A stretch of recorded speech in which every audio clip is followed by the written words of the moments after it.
vous souhaite la bienvenue. Ça va, Philippe David? En pleine forme. On est bien là, hein? Ah oui, ils sont chauds. Ils sont bien. Ah, j'aime bien. Ils sont forts. Philippe Bilger est avec nous. Finalement, on se dit que même Françoise Debois peut dire des choses intéressantes. Aujourd'hui, c'est quand même fabuleux. Qu'est-ce que j'aime quand tu parles. Elle est joueuse. Il faudrait l'inventer. Ah, mais bien sûr, on l'adore. Le disait de la presse. Ouais, et avec Sébastien Ménard qui est avec nous, en tout cas, le coup de projecteur du jour, et ben c'est maintenant. Les vraies voix Sud Radio, le coup de projecteur des vraies voix. Le nombre d'incidents scolaires liés au port du voile ou d'une tenue islamique au collège et au lycée a fortement progressé en France. Nous sommes attentifs à toutes les manifestations, à tous les signalements. Comme vous pouvez le voir, c'est une abaya à double tissu qui peut se transformer en tunique. Soit sur les réseaux sociaux, soit à l'intérieur des écoles et des établissements scolaires. Celle-ci est super pratique pour les étudiantes en lycée, collège ou école. Nous surveillons la situation avec attention. Il suffit juste de rentrer la première couche dans votre bas et c'est fini. Bye bye les surveillants islamophobes. On vous souhaite la bienvenue, Papendaï. Le ministre de l'Éducation nationale a indiqué ce week-end que les signalements concernant des entorses à la loi de 2004 sur la laïcité à l'école étaient en train de s'accélérer depuis la rentrée de septembre. Le rappel des consignes aux chefs d'établissement intervient alors qu'une partie de la jeunesse utilise le réseau social TikTok pour encourager les militants, les plus militants à contourner la loi et à porter le voile. Avec notre invité, Philippe David. Jean-Pierre Aubin, auteur du rapport Aubin de 2004 sur l'entrisme religieux dans les établissements scolaires. Jean-Pierre Aubin, bonsoir. Bonsoir, merci d'être avec nous. Bonsoir. Bonsoir. Y a-t-il une nouvelle offensive de l'islam? Philippe Bilger, on fait réagir les vraies voix d'abord. Alors, il y a quelque temps, j'avais déjà entendu Jean-Pierre Aubin à la matinale de Patrick Roger et à l'époque de Cécile de Minibus. Est-ce que, comment vous dire en deux mots, pour ne pas prendre le temps de l'inviter, j'étais partisan d'apparence homogène à l'école. En ce qui me concerne, je serais très partisan de l'uniforme qui chasserait toutes les données somptuaires, modernistes, et on aboutirait évidemment à une apparence homogène. Mais en même temps, je me rends compte, pour aborder directement notre sujet, que il y a probablement une sorte de provocation subtile de la part de certains jeunes gens pour instiller de plus en plus des apparences musulmanes ou des apparences qui peuvent apparaître telles. Et la grande difficulté aujourd'hui, me semble-t-il, c'est de déterminer si elles ont une finalité idéologique ou politique, ou si elles résultent d'un simple désir de porter ce type de vêtements. Et les procureurs l'ont dit, les proviseurs, pardon, décidément, les proviseurs qui peuvent être des procureurs d'ailleurs, ont dit qu'en réalité ils attendaient des consignes claires, ce qui n'a pas été le cas. Françoise Debois. Oui, je suis exactement comme Philippe Bilger. J'arrive pas à séparer le bon grain de l'ivraie, c'est-à-dire que est-ce que nous sommes dans la provocation adolescente, est-ce que nous sommes dans un désir réel, est-ce que nous sommes dans la propagande islamiste? Je pense que c'est un peu des trois, mais en réalité il y a un texte qui fait foi, c'est la loi de 2004. Pourquoi je dis croix? Parce que je me souviens très bien de Laurent Fabius lançant ni voile, ni croix, ni kippa. C'est très clair dans l'espace public, à l'école, pas de voile, pas de croix, pas de kippa, tout le monde respecte cela, et je pense que si on revient essayer de sonder les entrailles, les cœurs et les reins, c'est une chose, parce qu'on doit le faire sur le plan pédagogique, mais revenons à la stricte application de la loi.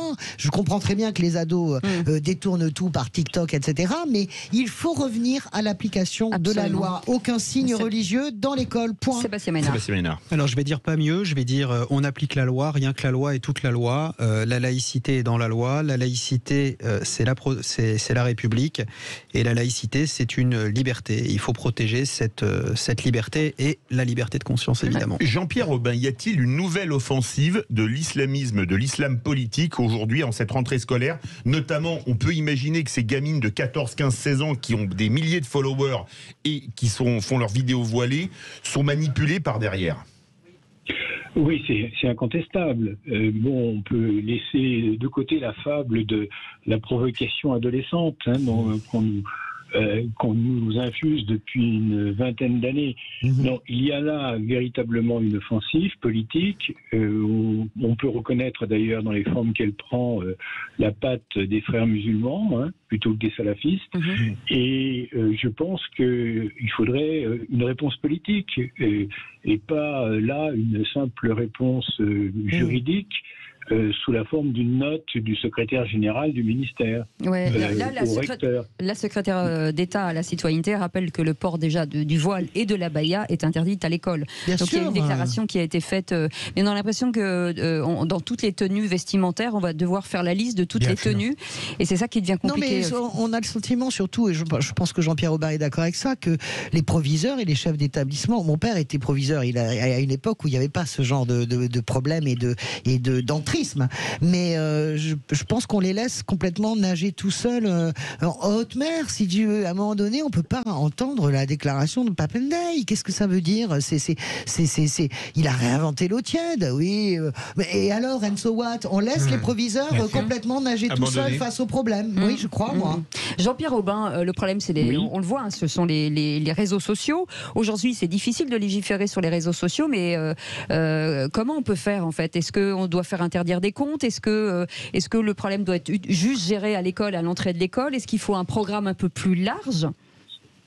Il y a deux pistes d'action. Il y a la piste d'action scolaire. Il faut d'abord un discours très ferme, des instructions très fermes aux proviseurs, et pas simplement leur donner, leur rappeler des outils juridiques qu'ils connaissent déjà et qu'ils peuvent utiliser, qui sont très efficaces.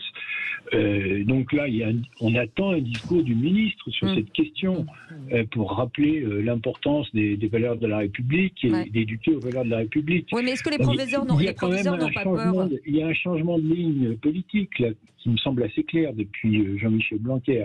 Puis la deuxième piste, c'est effectivement qui est celle de la répression sur les réseaux sociaux, donc pour incitation à transgresser la loi. Et je pense que là, c'est quand même difficile d'admettre qu'on laisse ces influenceurs s'exprimer librement pour appeler à la sédition. Oui, Sébastien Ménard, est-ce que finalement les proviseurs n'ont pas peur, parce que c'est aussi le Samuel Paty qui reste à la tête des gens, de se dire que c'est difficile d'imposer une règle. Je pense qu'à l'école, au collège, au lycée, on est censé, c'est la République, on est censé respecter les lois de la République, mais force est de constater que les fantassins de la République ont du mal. Je dirais, sur zone à faire respecter la loi. C'est pas plus compliqué que ça. À mon avis, ils doivent se prendre des gros coups de pression. Parfois même rentrer dans des phases d'intimidation. Et la réalité, c'est que, moi je me rappelle, je suis pas bien vieux, je suis probablement le plus contemporain de cette table. Non mais je le dis. Moi j'étais au collège quand il y avait eu toute cette affaire, le fameux Tchador. On parlait pas de voile à l'époque. Le voile de Creil 89. Voilà. Bon, c'était extrêmement simple. Ce qui s'est passé, c'est qu'on avait un principal, un responsable d'éducation un peu à l'ancienne, Étienne Chénière, qui avait décidé d'appliquer la loi, la laïcité, la loi de la République. Donc, mais on avait des camarades qui effectivement, je ne sais pas si c'était par conviction ou par mimétisme et par provocation. D'accord, Lionel Jospin s'en est lavé les mains en tout cas. Oui, bien sûr. Moi j'étais beaucoup plus jeune, et tout ce que je sais, c'est qu'en fait le Tchador a été quelque part sorti du collège. Et on a appliqué la loi. Et 0826 300 300 avec Richard qui nous appelle de Toulouse. Richard, bonjour. Bonjour Richard. Bonsoir à vous. Bonsoir, bienvenue. Richard. Vous êtes plutôt dans la lignée peut-être de Philippe Bilger vers l'uniforme. Tout à fait. Lorsque je vais à la feria, je m'aperçois que les gens sont en rouge et noir, et quel que soit le statut social de l'endroit où ils viennent, on arrive à faire la fête sans qu'il y ait trop de casse. Pourquoi ? Parce que l'uniforme, ça met de la cohésion. Et je crois qu'aujourd'hui, toutes les mesures qui sont prises pour essayer de dissimuler, d'enlever les signes religieux, ça sera un coup d'épée dans l'eau. Il y aura bien des moyens de les contourner. Les ados ne manquent pas d'imagination. Donc faisons simple, aidons les professeurs et puis tout ira bien et on arrivera peut-être aussi en même temps à relancer du textile en France si on sait faire d'une pierre deux coups. Monsieur est fabricant de vêtements, non je plaisante. Merci Richard. Juste poser une question à Jean-Pierre Aubin rapidement. Jean-Pierre Aubin, si vous étiez en charge de l'éducation nationale, quelle serait la mesure qui, à votre avis, devrait être prise qui permettrait aux proviseurs de n'être pas contraints à une interprétation ou une analyse permanente et contradictoire?